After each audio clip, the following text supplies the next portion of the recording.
ایک عمل میں آپ کو دیتا ہوں اور یہ صحیح حدیث سے ثابت ہے، اور اس عمل کو آج کل ہم نے چھوڑا ہوا ہے، بہت کم لوگ ہیں اس کو کرتے ہیں، یہ بہت کم لوگ ہیں اس کو کرتے ہیں۔ ایک صحابی کی ایک روایت بتاتا ہوں، سفر میں تشریف لے گئے، میری طرف دیکھیے گا، سفر میں تشریف لے گئے، واپس آئے تو آقا کی بارگاہ میں عرض کیا کہ یا رسول اللہ صلی اللہ تعالی علیہ وسلم، میرے پاس سامان سفر بھی تھا، یعنی مال بھی تھا، چیزیں بھی تھیں، سواری بھی تھی، سب کچھ تھا، پر پورے سفر میں سب سے زیادہ مشکلات میں رہا ہوں اور سب سے زیادہ پریشانیوں میں رہا ہوں، پورے سفر میں سب سے زیادہ مشکلات اور سب سے زیادہ پریشانیوں میں رہا ہوں پورے سفر میں۔ حضور کی بارگاہ میں یہ عرض کیا، حضور نے پتہ کیا فرمایا؟ فرمایا 6 بسم اللہ 5 صورتیں پڑھ لینا، آئندہ جانا کامیاب ہو جائے گا۔ آقا کے فرمان کا مفہوم عرض کر رہا ہوں، 6 بسم اللہ 5 صورتیں۔ ابھی میں نے لاہور سے کافرستان تک 1750 کلومیٹر کا سفر کیا اور برف کے اندر گاڑی چلی، کلاش کافرستان، میں گھر سے چلا لاہور، گاڑی کا میٹر چیک کیا، جب گھر واپس آیا تو 1750 چند پوائنٹ اوپر کلومیٹر سفر کیا گاڑی پہ، پر ایسے رب نے قدم قدم پہ کریمی، حفاظت، کفایت، کفالت، برکت، یہ لفظ پھر سنیے گا، حفاظت، کفایت، کفالت، برکت، یہ لفظ پھر سنیے۔ اللہ کے حبیب کوئی اہم بات ہوتے 3 دفعہ دہرایا کرتے تھے، حفاظت، کفایت، کفالت اور برکت۔ میں نے پورے سفر میں دیکھے 1750 کلومیٹر کا سفر کیا، برف پڑ رہی تھی اور برف پہ سلپ ہوتی ہیں گاڑیاں، اور کہاں کھائیوں میں جا کے گرتی ہیں اور کہاں نظام اور کیسا، اور پانی کو انگلی ایسے تھوک پائے کہ تو فوراً جم جائے۔ 6 بسم اللہ 5 صورتیں۔ وہ صحابی کہتے ہیں، راوی کہتے ہیں کہ جب میں سفر میں پھر گیا تو میں نے پھر یہ عمل کیا اور سب سے زیادہ آسانی میں رہا اور سب سے زیادہ پرسکون میں رہا اور سب سے زیادہ ریلیکس میں رہا۔ اچھا، میں یہ روایات پڑھ رہا تھا، میری عادت ہے میں ایسے اعمال اکٹھے کرتا ہوں، جمع کرتا ہوں، کتابوں سے جمع کرتا ہوں، تلاش کرتا ہوں۔ میں یہ پڑھ رہا تھا، ایک جگہ مجھے ایک روایت، اس کی روایت میں ایک اور تحفہ ایک محدث کا ملا، میں بڑا خوش ہو گیا، اور وہ سہولت پیکج میں آپ کو بھی دیتا ہوں، میں بڑا خوش ہو گیا۔ فرمایا میں گھر سے، محدث کہتے ہیں، لکھا ہے محدث نے اپنا تجربہ اس عمل پہ، ایک محدث نے اپنا تجربہ لکھا ہے۔ وہ کیا لکھا ہے؟ کہتے ہیں کہ جب میں گھر سے نکلتا تھا منڈی کے لیے تو میں اپنے آپ کو محسوس کرتا تھا کہ میں زندگی کے سفر پہ جا رہا ہوں اور میں یہ عمل کر لیا، آج تک کسی دھوکہ دینے والے نے مجھے دھوکہ نہیں دیا اور ہر کاروبار میں مجھے نفع ہوا۔ جس کی کفایت ہو جائے، جس کی کفالت ہو جائے، جس کی مدد ہو جائے، جس کی حفاظت ہو جائے، اسے کوئی دھوکہ دے سکتا ہے؟ وہ دھوکہ کھا سکتا ہے؟ اس کا نقصان ہو سکتا ہے؟ اسے مشکل آ سکتی ہے؟ الجھنیں اور ناکامیاں، پریشانیاں کیسے ہو سکتا ہے؟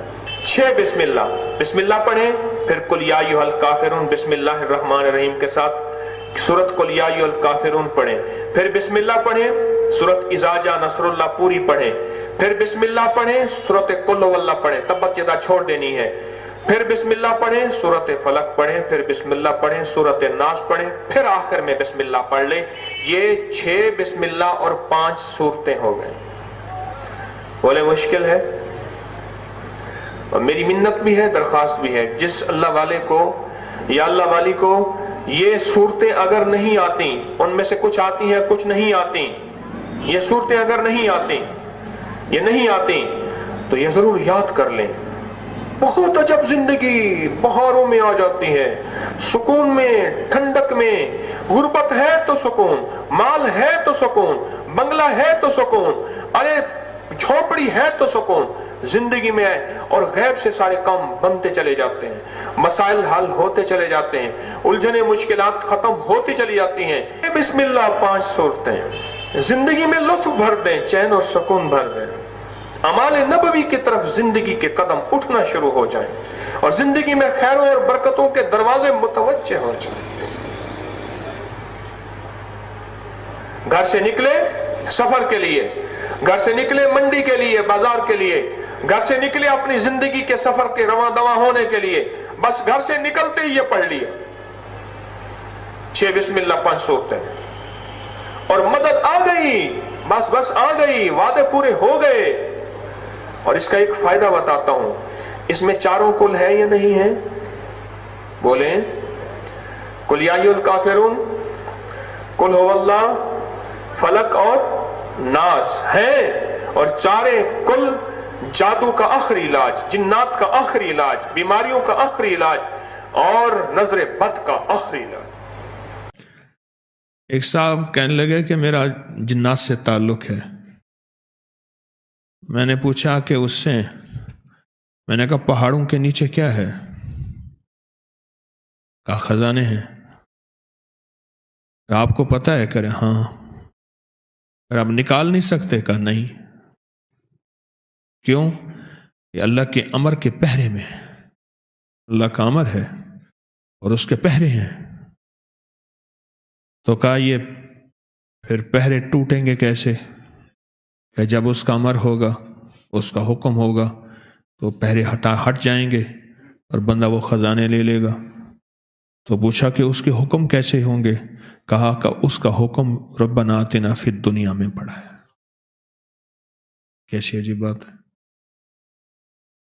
اس دعا میں پڑا ہے، اس ساری دعا میں، دنیا حسنۃ وفی الآخرۃ حسنۃ، اس ساری دعا میں اس کا حکم پڑا ہے، اس کا امر پڑا ہے۔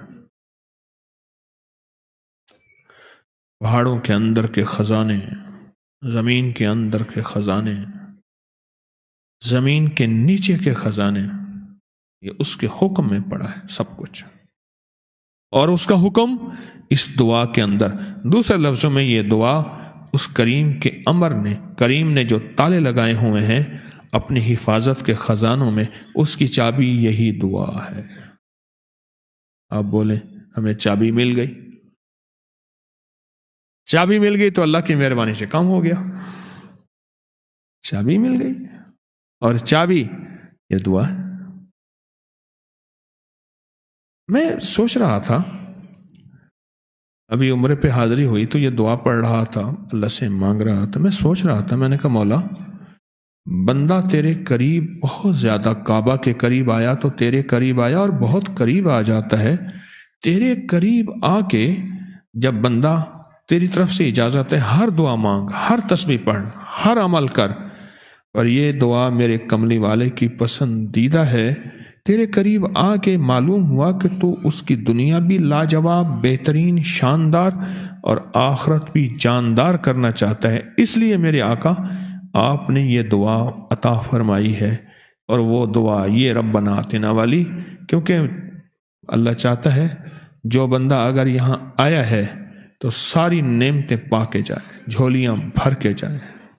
میرے گھر آئے اور پھر بھی خالی جائے تو پھر یا لینا نہیں آیا یا پھر دینے والے کو دینا نہیں آیا، نہ دینے والے کو دینا بھی آتا ہے اور وہ دیتا بھی ہے، مجھے لینا نہیں آیا، مجھے لینا نہیں آیا، دینے والے کو دینا بھی آتا ہے اور وہ دیتا بھی ہے، مجھے لینا نہیں آیا، مجھے لینا نہیں آیا۔ میں نے آپ کو ایک دفعہ اس کے نفل بتائے تھے اس دعا کے،